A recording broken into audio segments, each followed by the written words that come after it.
Come on in. This is my second floor studio. So I'll keep you here for a second. So you just entered as an old triple-decker off of Shrewsbury Street here in Worcester, Massachusetts. And my wife and I bought this triple-decker in 1980, late 85, 86, when we were really, really poor. And we just rented out the second and third floor to survive, living on the first floor, which I have a dark room. We might want to see that later on. So come on into the dark room. We're on the first floor now. All the other things I showed you on the second floor here in this building.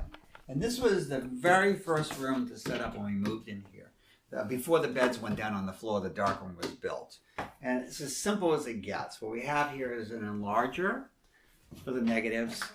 We have a contact printer here, which is where I put those big, huge negatives in here, and then on a contact with paper, I make the negative the same size as the print, 8 by 10 inches. So that's here. Normally it would be in the red light that you see in all of the movies and if you've ever been in a dark room.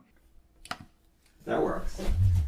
All right, now with the lights out, we have the safe light on, which is absolutely invisible for the photographic paper that I use. The paper that I use, and I can do this right now, is only sensitive to blue light. I don't know if you can bring the camera over like this. So I'm going to take out a sheet of paper worth $3 each. Now this paper, it does not see this color spectrum, but it is very sensitive to blue light. And here we go with one sheet. Oh, we're almost there. There we go. Actually, a couple of sheets don't come up. That's it. So this paper here is light sensitive to blue. And here I'm going to take this and put it underneath this enlarger, but I'm not. I'm going to put it back in the box to save it. But I'm going to put it in here. So with this paper, one sheet out, I can take and put it in this contact printer here with a negative. Normally the negative would be placed. Boy, if you're getting something in this, I'm impressed. The negative will be in here. The photographic paper will be here behind the negative, emulsion, the light sensitive side down. And then this is turned and projected towards the light source here. And with the light source, at a certain amount of frequency or intensity, I will go ahead and I will then turn this light source on. And I have it set for 15 seconds, 14 seconds, 11 seconds, 10 seconds. And during this time, I'm actually moving this back and forth. So if there's any dust or dirt up here, it won't project on the surface. In other words, I'm just being lazy, because normally I would clean this out and just leave it still while the light projects down. But in my case, by moving it around, if there's any dust in there, then I eliminate it because it's not casting onto the surface here. It's not leaving a shadow. After the 15 seconds or so, open up the back of this, take that sheet of paper out, and then it's called a latent image. It's there, but you do not see it until I activate it with the developer, with the first tray over here. And it goes into this first tray for about 2 minutes. Hold it up, let it drip for a few seconds. Goes into the stop bath, and here about 30 seconds. Let it drip for a few seconds. And this fixer, which then fixes it so it can be stable for regular old room light or white light. And then I wash the chemistry out of that paper for about 20 minutes. And I squeegee it, and then I hang it to dry in the racks that are over here on the right side of the room. And then it takes overnight for them to dry, and then I put them in a press to flatten out the wrinkly paper, sign the back, and put them in the portfolio boxes that you've all seen. And that's it. That's the process. And throughout the years, as things got a little bit better, I took over eventually the entire building. And this here, the second floor, has been like this for about 25, maybe 27 years or so. And it's my main work area. So you just walked into what would have been the kitchen many years ago, which is now kind of a conference area, a library. I have my books here. I have my wonderful movies that are in storage up here.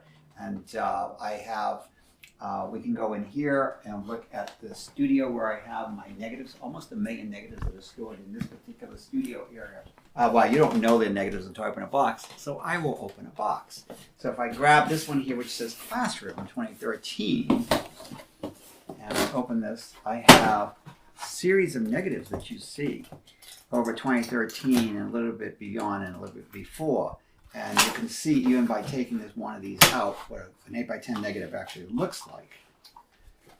I don't know if that works there, but that's a negative. And this is actually an introductory class taken at Clark University in This one here is actually 2024. So forget the 2013 in this particular case. It actually starts from 2013 to 2024.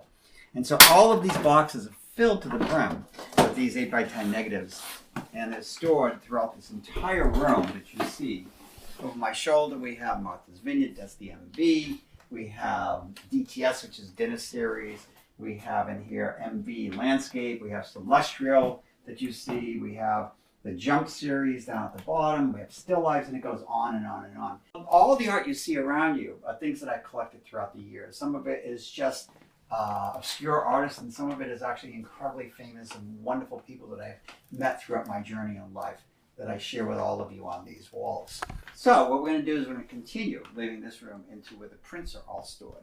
So follow me. And very similar to what you saw with the negatives in the previous room, these boxes are also identified with MV's Martha's Vineyard, classroom, mall, during virus time, group shots. A lot of these boxes have never been opened up for the public to see before, but they're the embryonic state of projects to continue and to build upon. Little fun little things is that we can't burn this house down. That would be a very bad thing. So the electricity is up to date. We unplug our toasters here in the house, and we make sure that it's minimal as far as any fire hazard goes with electricity. And it's something that that I take incredibly serious.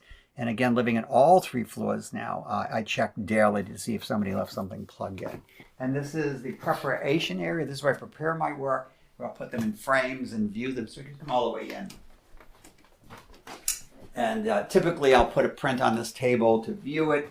Sometimes I'll post it on the wall. This is sometimes where I do critiques and bring in classrooms, both from Clark University, as well as visiting artists from other areas will come here and I'll inspect their work. Also in this room you see against this window here my 8x10 camera that I work with. It's always nearby. It's always something that is available, so at any one moment if I want to photograph something or somebody, I can come right away and get it and then put it to service, work with it. I think that covers pretty much the basic apartment and the basic studio that you see here.